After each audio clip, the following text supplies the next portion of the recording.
both ends of the floor. What did you see from the team? Deuce had said yesterday about backs to the wall kind of stuff. Did you kind of feel that today? This Gatorade's still good. I thought we did a great job coming out with more tenacity, more desperation. I think is the proper word. And, our team did a great job of just weathering the storms and being the ones to initiate physicality today. That's a great team over there, a very well coached team. So we understood that in a pivotal game like tonight, we needed to be our best. I thought we not only met the challenge, but we exceeded the expectation in the moment. And that's what you expect a team that has experience like us. Karl, kind of seemed like you were just making it read, right? Pumping and driving to the hoop or facilitating from the elbow, whatever it was. Like, do you feel like you can get in a decision-making hot streak? Is that a thing? Yeah, I thought today, good observation. I think that was the difference from me today than other days. And I felt like a good job playmaking this series. Was instead of trying to lead people to a spot, I just passed it to where they were and let them make the decision. And I thought that helped me a lot today, getting my teammates the ball earlier and allowing them to make a decision and convert on those plays. So just being aggressive in playmaking and trying to be playing quarterback at those spots when I got the ball. Karl, so much of conversation around the Knicks when you guys lose is how much or how little you are utilized. So coming into today, was it an emphasis of yours, or did it come from the coaching staff that you were going to be a hub offensively and be able to make decisions? Where did that adjustment come from? Did that game plan, or did you see that? I don't know. I just feel like opportunities presented themselves, and my teammates, made it happen today. They made great cuts and allowed me to make those plays you guys are talking about and play make. So it's a shout out to my teammates making great moves to the basket and allowing me to utilize my skill. Karl, I think Josh started out a lot on CJ. Yeah. The lift that he gave you guys in that first quarter, when it was important for you guys to start out strong. I mean, Josh was special. I think everybody was special, and honestly, too, shout out to Mikhail. I mean, he did a great job of getting us going early and bringing that energy and that spark that was needed. And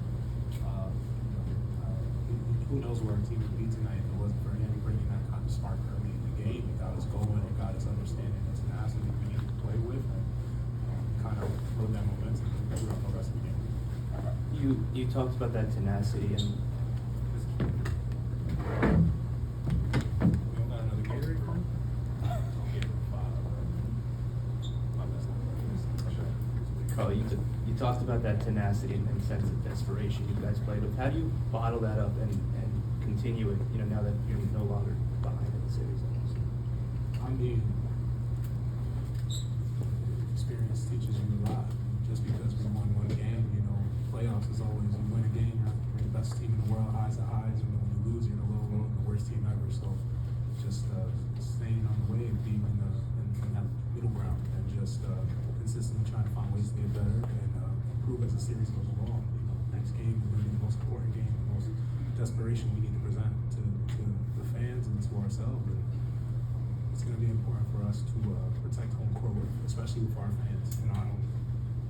Okay, speaking of the fans, could you feel the Knicks fans tonight? The atmosphere? Knicks fans travel all around the world.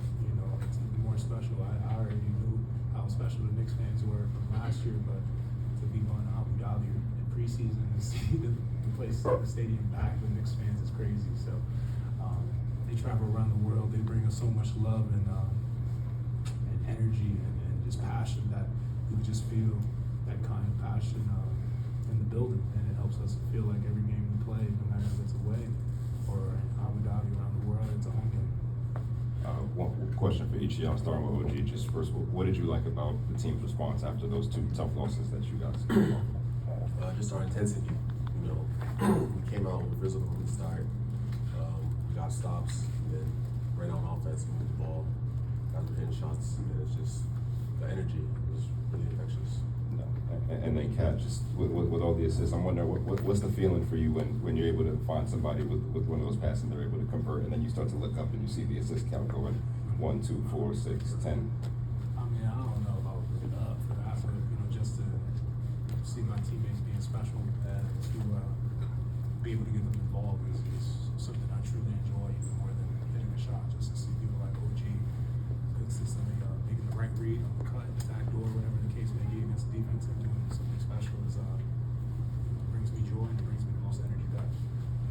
OJ, can you talk about what it's like to play with a guy like that who's able to see you when you're moving, maybe read where you're going and get you in those places time after time?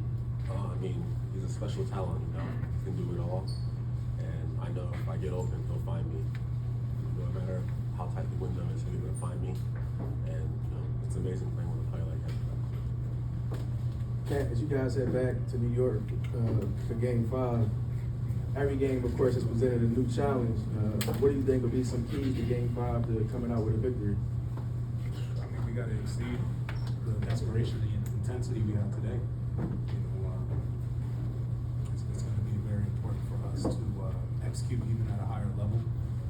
You know, they're going to make adjustments. They got a great coaching staff over there, a great head coach. You know, they're going to make adjustments. They're going to come back with an even better game plan, and we have to be able to counteract that game plan. So these 2 days are going to be very important. Oh, me? Yeah, safe? Yeah. Oh, Kat, you're having Magic Johnson as your like inspiration. I know that's the reason why you wear your number. Is that these are the kind of performances maybe you practiced and really honed in on just because the playmaking ability that he has and the stuff that you showed today? Yeah, I mean, it's like you said, he's been a big inspiration in my life. And to be able to have this moment is great, but it's more important that be able to have this moment with his team, my teammates and brothers in this locker room. It means a lot. And you know, like Magic, I always talk about impacting them, and to be able to amplify my teammates is one of the greatest honors I got. All right, we're gonna do one more Cat and then two more OJ. Chad, I know you're in the middle of a tough playoff series, but your good friend Nikhil was awarded Most Improved Player yesterday. Just wondering if you had some thoughts and comments on that, knowing you played with him, of course, in Minnesota. I mean, Nikhil's special. I've always known how special Nikhil was, and to be able to see a team welcome, you know, his talent and allow him to use all of his talent and feel at home, it's really special. And you know, obviously, honored that I was able to play with him in Minnesota, and that the world was able to get a glimpse of what he could do and the impact he would make on the team, especially in the playoffs. But for him to be here, to be welcomed by the fans, by the organization, and allow him to be him at a full picture is something special.